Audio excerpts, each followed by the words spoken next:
O presidente Jair Bolsonaro se elegeu com um forte discurso anticorrupção. Responsável por fiscalizar o uso do dinheiro público, a Controladoria Geral da União é um órgão central no combate à corrupção. E é sobre o trabalho da Controladoria Geral da União que a gente conversa a partir de agora no CB Poder, que já está no ar.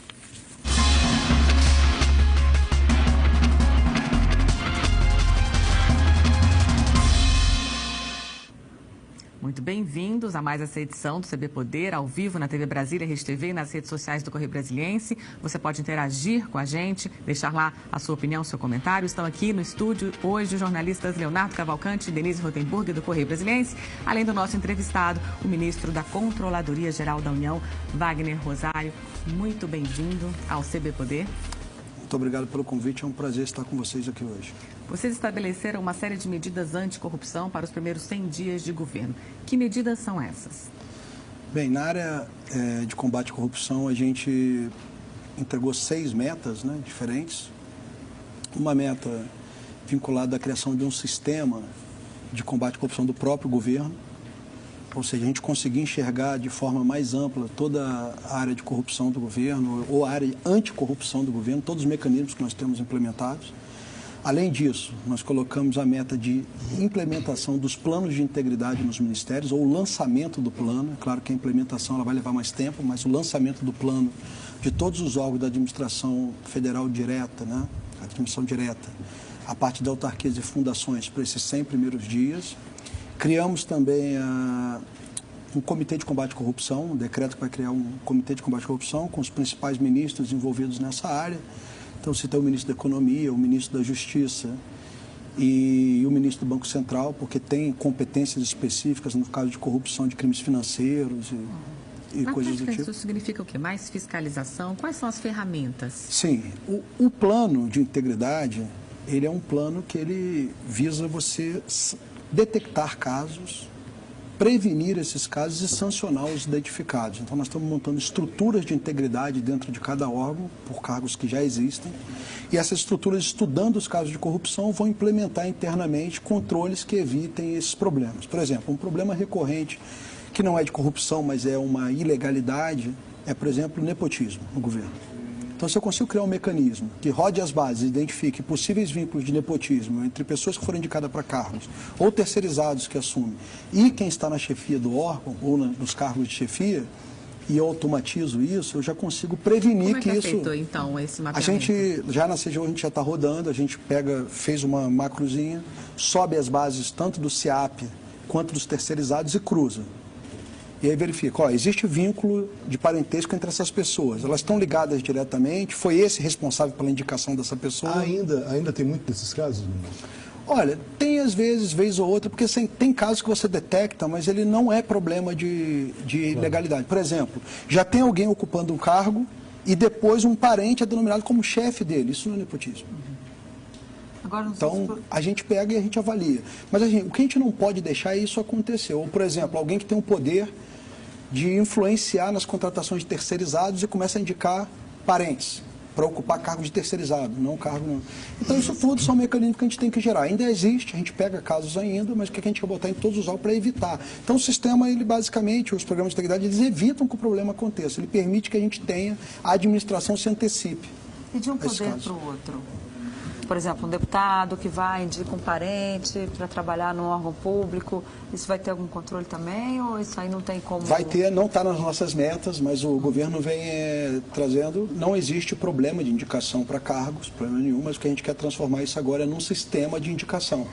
Estamos chamando de sistema de um banco de talentos, aonde deputados, outras pessoas, ou até uma pessoa de fora do governo, pode indicar qualquer pessoa através de seu mérito, mostrando ali o seu currículo, e a partir daí a gente vai poder vincular. Essa pessoa indicou isso para um cargo, vamos analisar esse currículo e verificar se é possível atender ou não.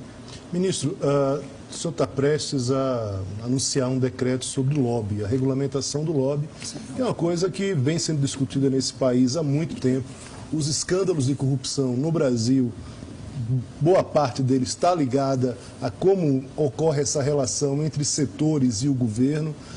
O que é que vem nesse decreto? O que é que o senhor pode antecipar em relação a esse decreto? E qual a preocupação do governo em relação a esse tema? Bem, o decreto ele vai tratar inicialmente no âmbito do executivo. Isso é importante falar. Muitas pessoas estão pensando, você vai regulamentar isso também no âmbito do legislativo? Não. Existe um projeto em tramitação, inclusive, que está no Congresso, Exatamente. que regulamenta para os 3 poderes. A gente já quer servir de exemplo e a gente quer mostrar praticamente como que a gente pode fazer isso para também enriquecer o debate no âmbito do legislativo, no âmbito do projeto de lei. Mas no âmbito do executivo, o que a gente quer fazer é o seguinte, é dar transparência total aos dados. Ou seja, o cidadão ou qualquer pessoa tem que saber e ter acesso rápido.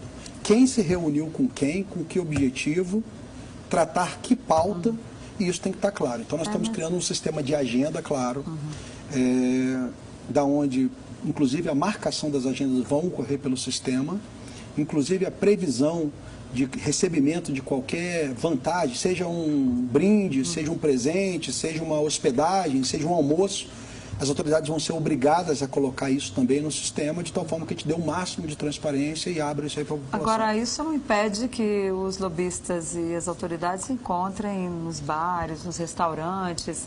Aí como é que vai fazer? Porque o cara chega e fala, não, eu quero lá fazer meu lobby, mas vamos almoçar, ou vamos para um bar à noite. Exatamente. Tal. A gente vê muito isso aqui em Brasília. Isso vai ter algum mecanismo aí de controle? Sim. O programa de integridade ele é bem amplo, né? A gente vai trabalhar isso no programa de integridade, que é um problema sério, como o Léo já disse. A gente vai fazer campanhas de conscientização, vamos trazer as responsabilidades. Eu não posso criar sanções para o público que não seja da administração pública num decreto. Mas nós já temos normas legais, 8.112 prevê isso, nós vamos soltar orientações. E o servidor público que descumprir isso aí vai estar sujeito às sanções disciplinares previstas. Por exemplo, no bar não é lugar para conversar, não, assuntos de trabalho, no caso. Bar não é assunto, não é lugar para conversar. Você pode até comentar de assuntos de trabalho que são amplos. Agora, ter um profissional de relações institucionais e governamentais influenciando sua decisão num bar, sem deixar claro que você teve essa reunião, isso não é permitido. Então vai ter também um trabalho de conscientização, que é importante, um trabalho de uma campanha dentro do Poder Executivo. Nós vamos deixar normas muito claras do que se pode e o que não pode, e quem descumprir essas normas, infelizmente, aí tem o caráter da sanção, que é pedagógico. E esse lobista ele vai ser identificado já nessa reunião, como um profissional de relações institucionais e governamentais. Agora, já não pode acontecer o seguinte, de você marcar uma reunião sobre um determinado tema, aquele tema está ali na agenda, e na reunião, que vai ser uma reunião privada, o tema mudar e não ser aquele tema tratado efetivamente. Sim. Isso acontece. Acontece. E como é que se regula isso? Pois é, a gente inclusive está deixando na norma um prazo de até 48 horas para atualização dos dados. Né? Se por acaso outro tema entrar ali, se outro tema entrar, ao término da reunião ele tem que ir lá e atualizar aquela informação. Inclusive, como a gente está querendo trazer inclusive a parte de brindes e presentes, chegou lá o cara me ofereceu uma caneta. Está dentro do previsto. Hoje nós temos uma previsão de uma norma da Comissão de Ética que amarra até R$100 a aceitação.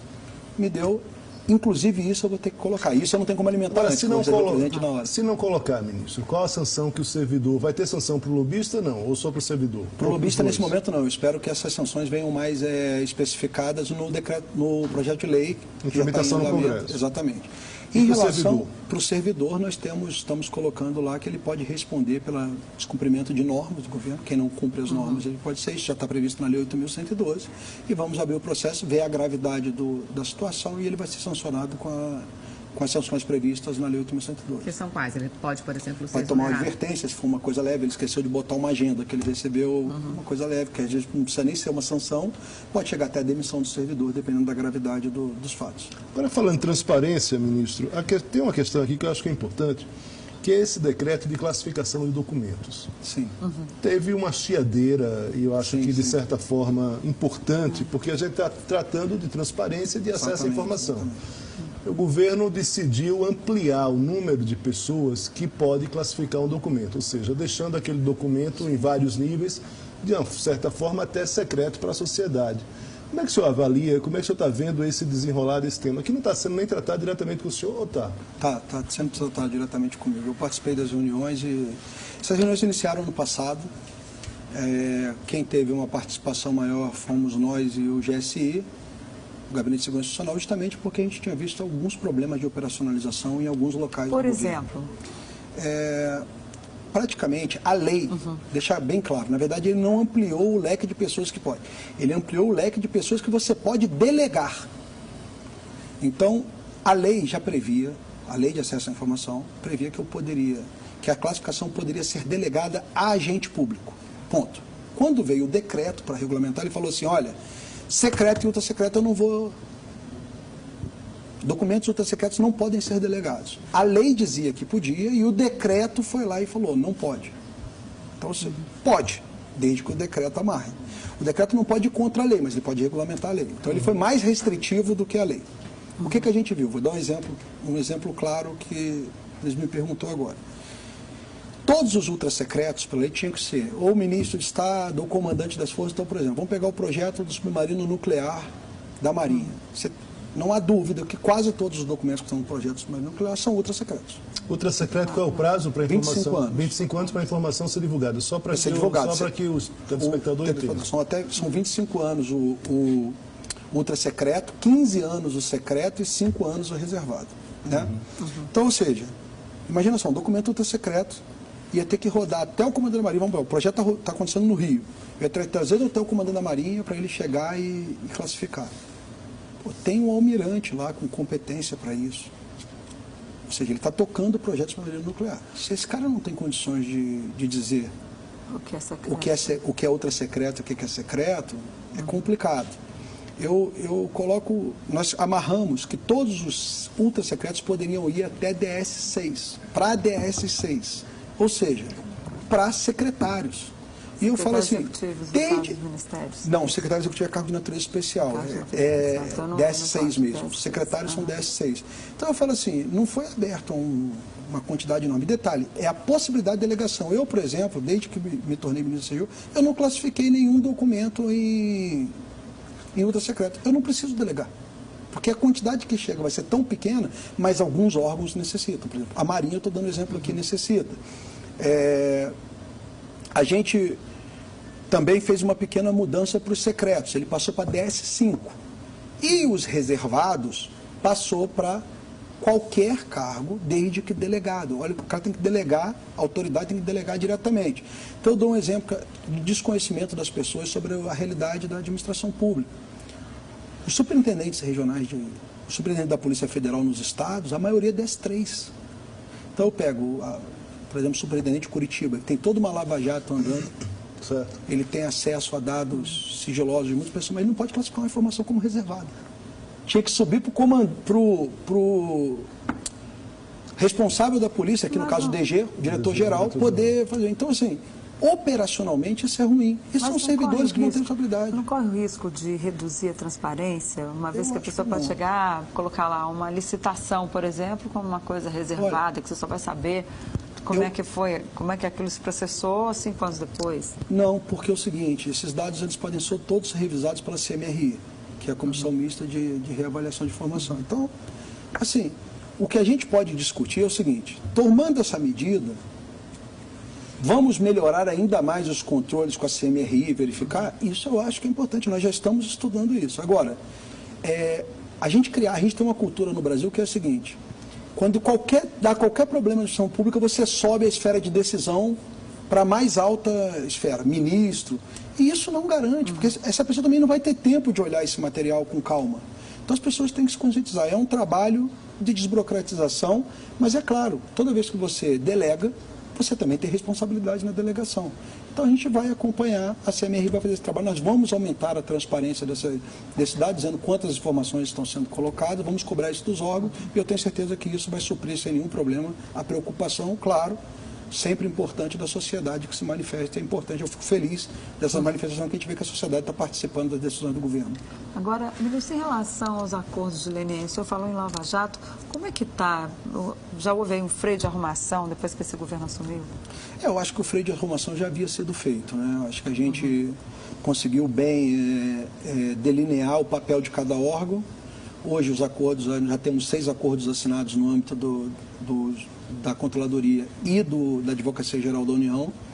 temos já diversos outros, já temos aí uns 2 a 3 bem encaminhados, que já eram para ter sido assinados no final de dezembro para início de janeiro, mas tivemos algumas pendências, acho que eles vão aí nos próximos 30, 60 dias. Quais são os que já estão assinados? Com quais empresas? Vamos ver se eu lembro de todos. Nós assinamos com a Odebrecht, com a Andrade Gutierrez, assinamos com a SBM, a holandesa, com a Bilfinger, com a OAS e com a Molelou. E todos estão cumprindo? Todos estão cumpridos. Porque Todos às vezes, né, cumpridos. pode Sim. ter ali um Não, sempre vai ter deslize, problemas, né? né? Sim, a gente está acompanhando. Existem previsões também, se uma empresa tiver algum problema financeiro, nós temos problemas disso. A empresa se comprometeu a pagar um valor, mas ela depende da venda de um ativo. E bateu a data dela pagar, ela falou, olha, o ativo está aqui, o negócio não se financiou. Isso é analisado por equipe, existe previsão também. Isso são problemas que podem acontecer, mas, por exemplo, problemas que estão dentro da governabilidade da empresa, como implementação, melhoria dos programas de integridade, está sendo acompanhado ponto a ponto. A empresa que descumprir vai perder os benefícios recebidos no acordo. Ministro, o senhor é servidor de carreira da CGU, ou seja, não é um político, tem uma formação técnica e conhece bem a CGU. Mas tem uma curiosidade que é o seguinte, o senhor foi ministro do governo Temer. Sim, sim. E continuou e foi o único ministro do governo Temer que acabou ficando, acho que o Osmar né? Terra também, a gente Sim, pode Osmar contar, Terra, porque ele só se também afastou para se candidatar, para se né? candidatar, exatamente. Queria saber do senhor o seguinte, quais as diferenças do governo Temer para o governo Bolsonaro? Olha, eu posso falar especificamente na minha área, né? O presidente Temer me deu total liberdade para trabalho, né? Então, tipo assim, tive uma experiência muito boa no período que eu não fiquei todo o período do governo Temer, do ministro Torquato, eu fui secretário do executivo do ministro Torquato por praticamente um ano, dali eu assumi. Então, assim, uma liberdade total. Hoje, diferença em relação ao tratamento que o próprio presidente tinha comigo, não tem. A liberdade que eu tenho com o governo Bolsonaro, eu também tinha. Mas eu acho que hoje o ambiente para mudanças, eu acho que até pela eleição, por tudo, modifica e algumas pautas elas começam a andar de forma mais... Eu acho que o lobby está mais fácil de andar agora do que estava, não por culpa do presidente, culpa de todo um ambiente. Sempre tinha gente que colocava dificuldade, era mais o Congresso, é mais difícil. A sociedade como um todo tem interesse, tem grupos de interesse que influenciam, e aí quando levava tem aquela análise política se é o momento ou não. Eu acho que hoje as eleições vêm com esse poder de renovação da cabeça das pessoas, e as pessoas estão mais cientes da necessidade de fazer mudanças específicas. Então eu acho que essa é a única diferença. Em termos de liberdade, eu tive liberdade total nos dois. Os congressistas, eles procuram mais ou procuravam mais antes? Como é que está esse Congresso agora em relação ao Congresso passado? Olha, mudou muito? Não tenho como fazer ainda uma análise, porque eu ainda não recebi muitos congressistas. Está muito cedo ainda, acho que eles não tiveram tempo ainda. Não tiveram né? tempo ainda de procurar. Tiveram tempo. Mas tem muitos pedidos de cargos? Já teve, no passado tinha muito? Olha, na minha história toda eu recebi um pedido de cargo na CGU e foi negado. Sobre os cargos de confiança, vocês também querem estabelecer regras especiais para essas nomeações de cargos de confiança? Por quê? É um foco de problema? Sim, claro. Não há dúvida que muitas das pessoas que você vê problemáticas foram colocadas. A gente vê 2 tipos de problema. Primeiro, pessoas que não tinham, eu acho, a preparação ética para assumir aquele cargo, e depois a preparação técnica para assumir aquele cargo. Então, a gente visa, com esse decreto, tentar suprir um pouco os dois. Aumentar o controle da qualidade ética, da conduta desses servidores. A qualidade ética envolve o que exatamente? Você não está envolvido em nenhum caso de corrupção, não ter sido condenado em nenhum caso desse. A gente está procurando seguir as normas da lei da ficha limpa, trazer também problema de conflito de interesse, uma análise de conflito de interesse, ou seja, uma pessoa que trabalha, tem empresa num determinado ramo, vai vir regular essas empresas. Hoje existem muitos casos assim de pessoas com essas características? Já tivemos. Agora o governo já está dando uma limpada. A outra coisa é o seguinte, pessoas que não têm preparação técnica. Você vai para uma área específica para trabalhar, por exemplo, com saúde, e a única coisa que te fez perto de um plano de chegar perto de saúde é um plano de saúde. Então E o que é mais presente hoje até aqui? Eu acho que é a incompetência técnica ou a ética? Competência técnica. Sim. Ministro, o partido do presidente Bolsonaro está com um caso agora que está sendo, manchete nos jornais, e a gente está acompanhando esses casos, que é essa questão aí dos laranjas na eleição. Aparentemente, o próprio presidente está preocupado com essa situação e Os bastidores mostram isso. O senhor está acompanhando esse caso ou não é alçada do senhor? Não é alçada nossa. Isso aí está com a investigação, imagino que está...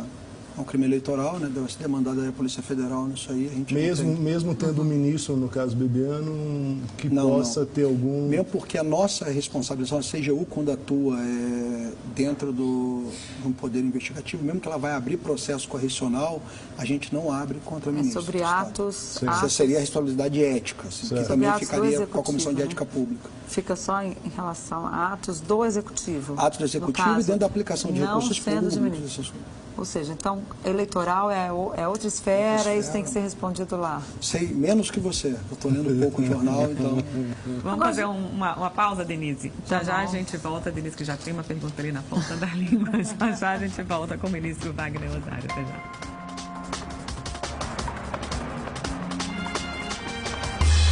Qual estilo de moto você mais curte? Esportiva, Custom, Naked ou Big Trail? Acelere o seu sonho aqui na 299 Importes, na cidade do automóvel. Uma loja premium com mais de 100 motos de todos os tamanhos e marcas. A 299 Importes também vende modelos de baixa e média cilindradas na medida certa para sua garagem e para o seu bolso. O espaço ainda conta com uma oficina multimarcas, lava-jato e estúdio de detalhamento. Não esqueça de seguir as redes sociais aqui da loja.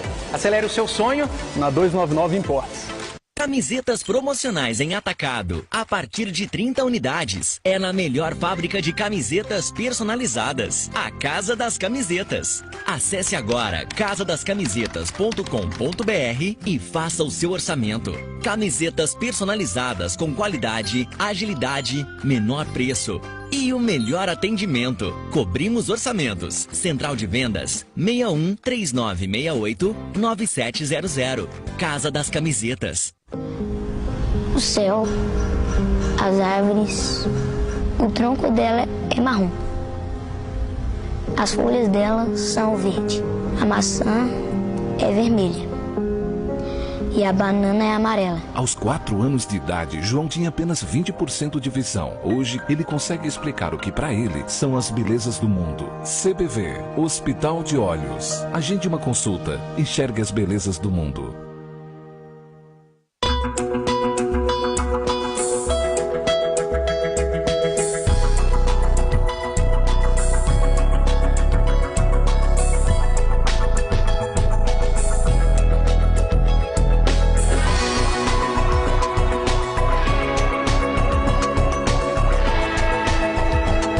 Vila Velute, hotel, spa e convenções. BR 060, quilômetro 23, sentido Goiânia. Ano novo, carro novo. Aqui na Saga Volks da EpiaSul é assim. Amplo estoque de carros à pronta entrega, condições imperdíveis e aquele atendimento especial que você merece. Fox 2019 completaço a partir de R$ 48.990 é o menor preço de Brasília. É isso aí, Cleiton. Ano novo, carro novo é só na Saga Volkswagen. E a gente está com a grande promoção, o Polo a partir de R$ 48.900. E a grande surpresa, parcelas a partir de R$ 599. Saga Volks, casa de amigos.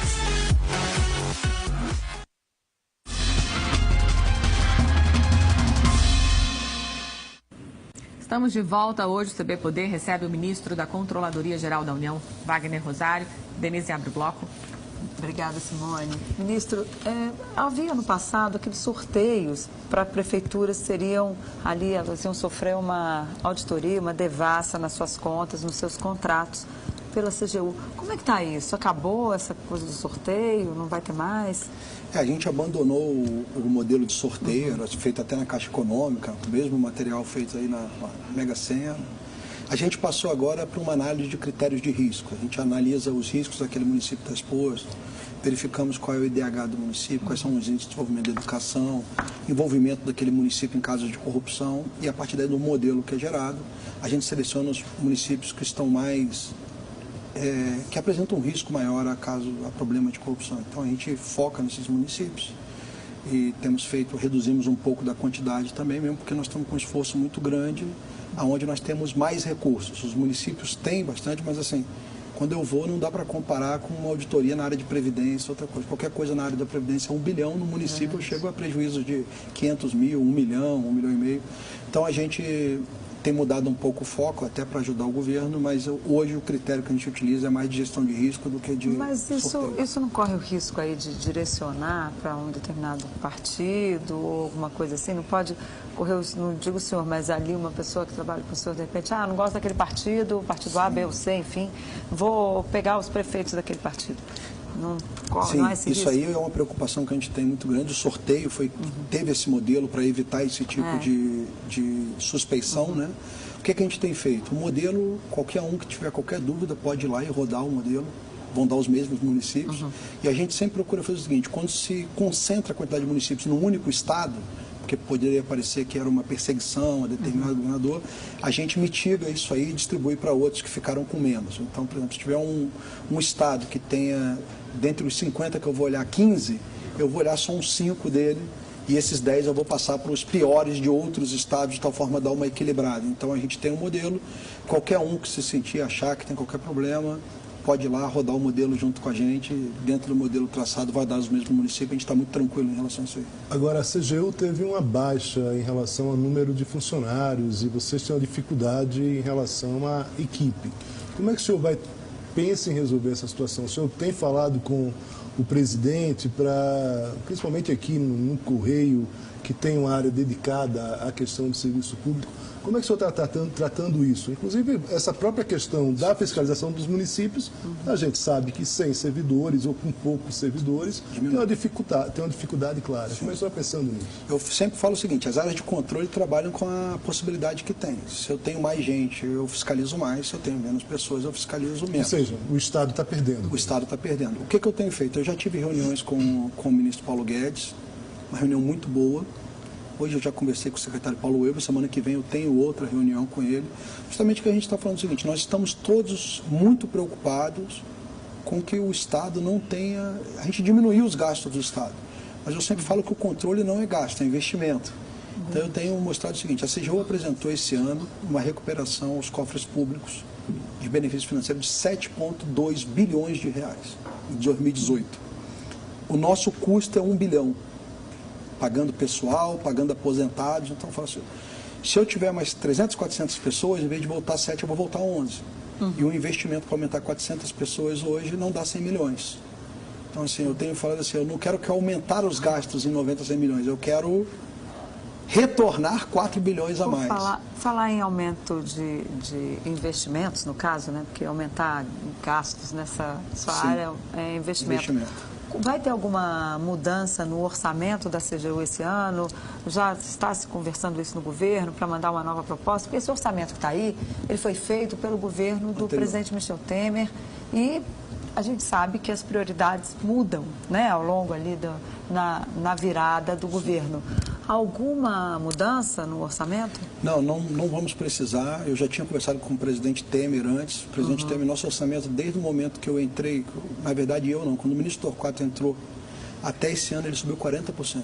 Eu acho que nós fomos praticamente o único ministério que subiu. Nós saímos o ano que eu entrei na CGU foi 16, eu estava com um orçamento de 78 milhões e conseguimos fechar em 109 milhões. O orçamento para gastos de pessoal. Então, eu acho que esse orçamento hoje está condizente com o que a gente precisa. Não é um orçamento alto, se você for olhar, o orçamento mais baixo da Esplanada, mas é um orçamento que cumpre nossas finalidades, dá para pagar todos os trabalhos que nós temos que fazer. Então, assim, eu não tenho que reclamar de orçamento agora. Eu acho que isso foi feito no governo anterior, está resolvido. O que a gente tem que fazer agora é trabalhar e dar retorno. Nesse trabalho do senhor, analisando aí essa questão de transparência, de corrupção, que foi inclusive um elemento que é debatido, principalmente na última campanha eleitoral, enfim, queria uma avaliação do senhor. O que é pior nesse país? É a corrupção, voltando um pouco ao tema que a Simone colocou aqui, ou é a incapacidade técnica do Estado trabalhar? É a burocracia? Muita gente fala que a corrupção não é uma coisa, é importante que a gente tenha olhos para a corrupção, mas não é isso que atrapalha o Brasil. Claro. Você tem outros problemas. Sim. Qual é a sua avaliação em relação a isso? O senhor está diretamente envolvido nesse Olha, eu falo combate. Que isso aí é uma resposta tipo quem nasceu primeiro, né? O ovo ou a galinha. As coisas vêm juntas. As coisas vêm juntas, assim, é difícil você separar, né? Eu vi um estudo de uma equipe de Headhunter há um tempo atrás, lendo uma reportagem, que ele falava que em empresas era preferível você ter um gestor competente e corrupto do que um gestor... O rouba mais faz, pelo amor de Deus. Exatamente. A reportagem, o estudo da pessoa falava isso, do que alguém super correto e incompetente. Porque ele tinha feito um levantamento em vários países, mostrando que a incompetência poderia gerar perdas de até 35%, 35%, e as de corrupção variavam mundialmente entre 5% a 15%. Certo. Dentro dessa ideia, eu falo assim, quando você junta os dois, o corrupto e o incompetente, você chega a 50%, né? Eu acho no Brasil nós estamos nesse nível, não? Não, eu não falo, não, a gente não tá nesse nível. Eu acho que a gente tem assim, a gente não consegue dizer se o pior problema é a corrupção ou a incompetência, mas os dois se ajudam. Porque quando eu sou uma pessoa competente, se eu for correto, eu consigo identificar gargalos e conseguir. É isso que a gente está tentando implementar no governo. Agora, por mais que eu seja correto, mas eu não tenha nem conhecimento do que está acontecendo, eu não consigo travar. E muitas das vezes a pessoa que está na direção, ela não está com o intuito de cometer um desvio, mas ela abre um mundo de faltas de controle para baixo que permitem os casos de corrupção. Eu acho que a gente tem, por isso que o decreto ele trabalha os dois. Eu preciso botar um cara ético e um cara competente. Assim, que pelo menos eu não garanto que ele seja competente, mas eu crio critérios mínimos para que sejam. E eu tenho certeza que nós vamos evoluir a ponto de a gente falar assim, olha, a indicação para cargos de pessoas, porque ninguém é capaz de ter uma equipe toda na cabeça, assim, você sempre vai receber indicação, olha, fulano é bom. As pessoas cada vez mostrarem mais o seguinte, ó, toda vez que eu indicar uma pessoa boa, isso é bom para o órgão, para o país e para a minha imagem. Eu estar vinculado, porque nós temos muitas indicações no governo, políticas, que são boas. Temos diversos casos. Eu acho que essa tem que se tornar a realidade do país. Eu não consigo te responder qual é pior, mas eu digo que a gente tem que trabalhar nos dois. Então, você não é contra acabar com as indicações políticas? Elas podem existir desde que elas sejam técnicas, no caso. Exatamente, elas vêm pautadas por meritocracia. Agora, o que eu estou falando, o político foi escolhido pelo povo. O que eu estou falando aqui também, para não ser mal interpretado, é o seguinte, alguns cargos eu sou contra a indicação política. Quais, por exemplo? O meu cargo, os tribunais de contas, eu sou contra a indicação política. Eu acho que não pode ter, tem que ser critérios extremamente técnicos. Nos demais cargos, porque a gente vai... Nos tribunais de contas é que os próprios dirigentes dos tribunais de contas são indicações políticas, né? Então... Exatamente, assim, eu acho que esse... Os ministros do o que eu estou falando, eu não estou criticando essas indicações. O que eu estou dizendo é o seguinte, o modelo colocado até hoje, o que tem gerado não são bons resultados. E eu não vou falar do Tribunal de Contas, porque eu acho que o Tribunal de Contas é um problema... eu vou te falar que eu não tenho, é um órgão que tem uma estabilidade muito grande com profissionais extremamente capacitados. Mas eu não preciso dizer do Tribunal de Contas do Estado o que aconteceu nos últimos anos. Eu não estou aqui fazendo ilações. Eu estou falando assim, nós tivemos um Tribunal de Contas de um determinado Estado que todos foram presos, com exceção de uma. Que era do Ministério Público. Que era do Ministério Público. Então, assim, quando você vê esse modelo, você vê que o modelo de indicação não está funcionando. Então, você tem que mudar esse modelo. A indicação política, nós temos muitas indicações políticas boas, mas eu acho que a gente tem que tomar esses cuidados que o governo está tomando agora. Você quer indicar? Vamos vincular o nome de quem está indicando a quem está ocupando. Ele tem que cumprir critérios mínimos para ocupação desse cargo, não pode ser qualquer um. E avisar, olha, foi indicação do fulano, deixar a partir do momento que tiver o banco de talento, nós vamos botar. A gente já tinha um projeto na CGU que a gente sempre quis o seguinte, olha, pode indicar. O banco de talentos é ironia, né, ministro? Parece uma ironia o banco de talentos, porque vai acabar vinculando o indicador ali, né? Vai que esse mas olha só, eu vou te falar, você indicaria alguém incompetente para um cargo? Não. Eu também não. Chega lá um amigo meu e fala, olha, Wagner, eu não tenho competência, mas eu quero ser o ministro do não sei o quê. Eu não vou te indicar, porque você não tem competência para isso. Amigos, negócios à parte. Então, eu acho que o ônus vai para a mão do político. Eu não teria problemas de indicar determinadas pessoas que eu conheço para nenhum cargo.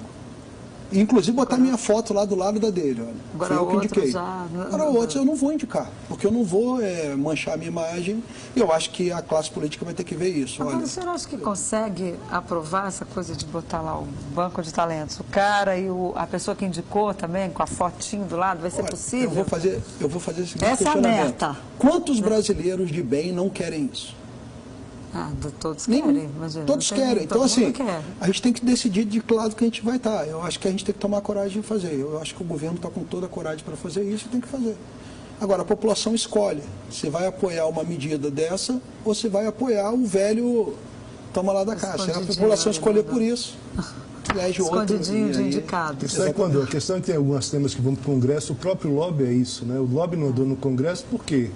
Porque o próprio político faz lobby em relação. Então ele não queria que fosse regulamentado. Não queria que fosse regulamentado, né? Eu tenho certeza que o Executivo vai dar o exemplo agora e essa discussão vai ser mais amadurecida, ou vai chegar mais amadurecida ao Congresso. Nosso tempo acabou. Muito obrigada pela presença aqui. Eu que agradeço. Obrigada, Léo. Obrigada, Denise. Semana que vem tem mais entrevistas importantes para você aqui no CB Poder. Tchau.